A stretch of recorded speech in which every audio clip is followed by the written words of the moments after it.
हल्दी घाटी के युद्ध ने महाराणा प्रताप से मानो सब कुछ छीन लिया था। सिंहासन, सत्ता, संसाधन और सेना, वो सब जो किसी भी राजा को तोड़ देने के लिए काफी होता है।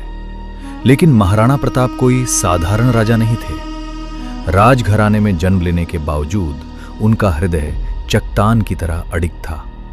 विपत्तियां उन्हें झुका नहीं सकती थीं। वे हर परिस्थिति से जूझने के लिए ही मानो जन्मे थे।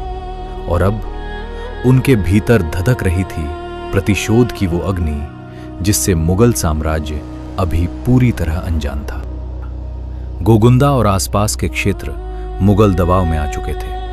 अब प्रताप ने खुला युद्ध नहीं, रणनीतिक संघर्ष चुना। उन्होंने अरावली की दुर्गम पहाड़ियों को अपना आधार बनाया। कुंभलगढ़ के आसपास के क्षेत्र, कोलियारी और आगे चलकर चावंड की दिशा। मुगल सेनाएं मैदानों में मजबूत थीं, लेकिन पहाड़ों में नहीं। यहीं से शुरू हुआ गुरिल्ला युद्ध। छोटे दल, अचानक हमला, रसद पर प्रहार और फिर जंगलों में विलीन। भील समुदाय ने अमूल्य योगदान दिया। वे मार्गदर्शक बने, गुप्त सूचना देने लगे, शिकार और भोजन की व्यवस्था की। प्रताप का परिवार भी इसी कठिन जीवन का हिस्सा बना। इतिहास में उल्लेख है कि एक समय ऐसा आया जब परिवार को घास की रोटियां खानी पड़ी, और कहा जाता है एक बार जंगली जानवर वो रोटी भी उठा ले गया। ये कथा प्रतीक है उस अभाव की जिसे प्रताप ने सहा। लेकिन उन्होंने कभी संदेश नहीं भेजा, मैं झुकने को तैयार हूं। संघर्ष जारी रहा। संघर्ष लंबा था, संसाधन सीमित थे। इसी समय एक व्यक्ति आगे आया, भामाशाह। उन्होंने अपनी संचित संपत्ति महाराणा को अर्पित कर दी।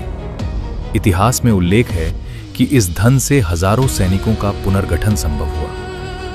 अब प्रताप के पास केवल साहस नहीं, संसाधन भी थे।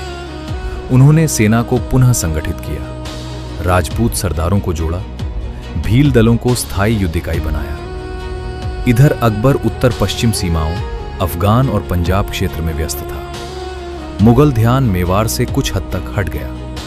प्रताप ने यही अवसर चुना। 1582, स्थान देवैर।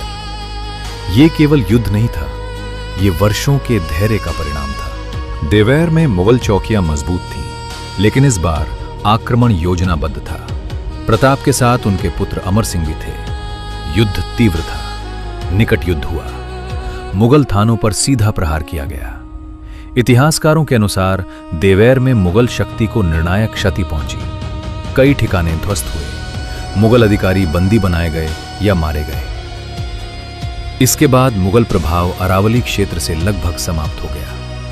1583 से 1585 के बीच प्रताप ने पश्चिमी और दक्षिणी मेवाड़ के अधिकांश भूभाग पर पुनः अधिकार स्थापित किया। कृषि पुनः शुरू हुई, गांव बसने लगे, राजस्व व्यवस्था बहाल हुई। उन्होंने चावंड को नई राजधानी बनाया, वहीं से प्रशासन संचालित हुआ। मेवाड़ का विशाल भाग फिर से स्वतंत्र था। वनवासी से विजेता तक का यह सफर केवल तलवार की कहानी नहीं, धैर्य की कहानी थी। महाराणा प्रताप ने सिद्ध किया, राजा वो नहीं जो सिंहासन पर बैठा हो, राजा वो है जो विपत्ति में भी झुके नहीं।